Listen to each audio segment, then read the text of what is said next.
ये कहानी 10 साल की लड़की आयुषी की है जो अपने 4 साल के भाई को पालने के लिए हमेशा सड़कों पर भीख मांगकर पेट भरती है। ठंड, भूख और अकेलापन, यही उसकी जिंदगी। लेकिन उसकी आंखों में कभी हार नहीं। वह हमेशा शाम को योगेश भैया का इंतजार करता, जो उनकी हमेशा मदद करता और उनका ख्याल रखता था। लेकिन कुछ दिनों के लिए योगेश अचानक गायब हो जाता है, जिससे आयुषी और उसके भाई की हालत और ज्यादा खराब हो जाती। एक छोटे से शहर में 10 साल की छोटी लड़की आयुषी रहती, जिसका 4 साल का छोटा भाई मुन्ना था। वे दोनों गरीब और अनाथ थे। इस दुनिया में उनका कोई नहीं था, वे ही एक दूसरे की उम्मीद। आयुषी अपने भाई को पालने के लिए भीख मांगती ताकि वह कभी भूखा न सोए। वह कूड़ेदान से खाना तलाशती, मंदिरों के बाहर बचा हुआ प्रसाद मांगती और लोगों की दया पर निर्भर रहती। वह खुद एक 10 साल की छोटी बच्ची, लेकिन अपने छोटे भाई का ख्याल एक माँ की तरह रखती। एक दिन ठंडी रात में तेज हवा चल रही और सड़कें सुनसान हो रही थीं। एक दयालु लड़का योगेश आयुषी को कचरे के डिब्बे में कुछ ढूंढते हुए देखता है। योगेश उसके पास जाता है और पूछता है, तुम क्या ढूंढ रही हो? आयुषी कुछ नहीं बोलती। योगेश उसके हाथ में एक पुरानी सूखी रोटी का टुकड़ा देखता है। आयुषी ने उस रोटी को ऐसे पकड़ा था जैसे उसे कोई छीन न ले। योगेश सब कुछ समझ जाता है, उसकी आंखें नम हो जाती हैं। वह कहता है, इसे मत खाओ, इससे तुम्हारी तबीयत खराब हो सकती है। फिर योगेश अपने बैग से 2 रोटियां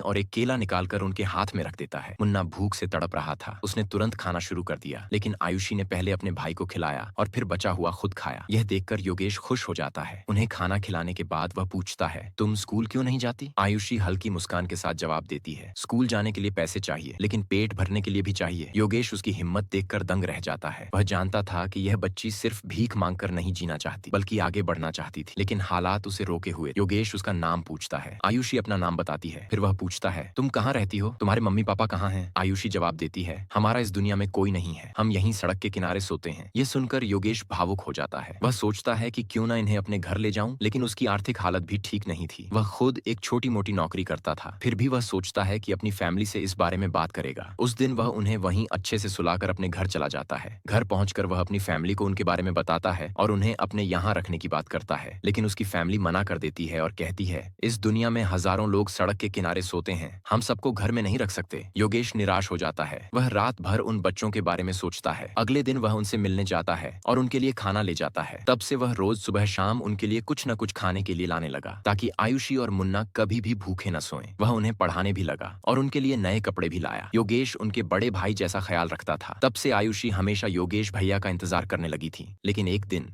योगेश अचानक आना बंद कर देता है। आयुषी हर रोज उसे उसी जगह ढूंढती, लेकिन वह नहीं आया। अब कोई खाना देने वाला नहीं था, कोई हिम्मत बढ़ाने वाला नहीं था। भूख से मुन्ना रोने लगा। आयुषी ने उसे अपनी गोद में सुलाते हुए आसमान की तरफ देखा और धीरे से कहा, भगवान अब क्या करूं? वह पूरी तरह टूट चुकी थी। उसे समझ नहीं आ रहा था कि वह क्या करे, लेकिन उसने हार नहीं मानी। कुछ दिनों बाद जब आयुषी पूरी तरह हिम्मत हारने वाली थी, अचानक योगेश वापस आया। लेकिन इस बार उसके हाथ में सिर्फ खाना नहीं था, उसके साथ कुछ लोग थे, एक एनजीओ के लोग, जो अनाथ बच्चों को पढ़ाने और उनका भविष्य सुधारने के लिए काम करते थे। आयुषी, अब तुम्हें और मुन्ना को भीख मांगने की जरूरत नहीं, योगेश ने कहा। तुम दोनों अब स्कूल जाओगे, अच्छे कपड़े पहनोगे और अपने पैरों पर खड़े होंगे। आयुषी की आंखों में आंसू आ गए, लेकिन ये आंसू दर्द के नहीं, खुशी के थे। अब आयुषी और मुन्ना एक अनाथालय में रहने लगे, स्कूल जाने लगे और एक नई जिंदगी की शुरुआत की। अब आयुषी सिर्फ एक भीख मांगने वाली बच्ची नहीं थी, बल्कि वह भविष्य में हजारों अनाथ बच्चों की मदद करने का सपना देख रही थी, क्योंकि उसे अब यकीन हो गया था, अगर एक इंसान चाहे तो किसी की पूरी जिंदगी बदल सकता है।